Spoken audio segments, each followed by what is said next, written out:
કેમ છો મિત્રો? નમસ્કાર. તમે મારી પાછળ બોર્ડ ઉપર જોઈ રહ્યા છો અમાગી મીડિયા લેબ કંપનીનો આઈપીઓ આવી રહ્યો છે. કંપનીનો આઈપીઓ 13 તારીખે આવે છે, 16 તારીખે ક્લોઝ થઈ જશે. કંપની 361 રૂપિયા લખે 41 શેર આપે છે.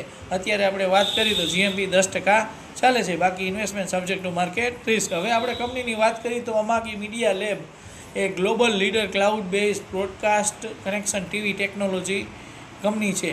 Found by 2008, Bengaluru base company છે, બરાબર, ઇન્ડિયામાં. અને છે તે યુએસ, યુરોપ, એશિયાથી વધારે 100થી વધારે કન્ટ્રીમાં બી એમનું પ્રેઝન્ટેશન છે, બરાબર. ક્લાઉડ બેઝ સાસ કંપની છે, બરાબર છે. 2000+ વધારે ચેનલ ડિપ્લોમેટિક 100+ કન્ટ્રીમાં ચાલે છે. બાકી એન્જલમાં એકાઉન્ટ ખોલવું હોય તો આપણો નંબર ઉપર આપેલો છે. નમસ્કાર.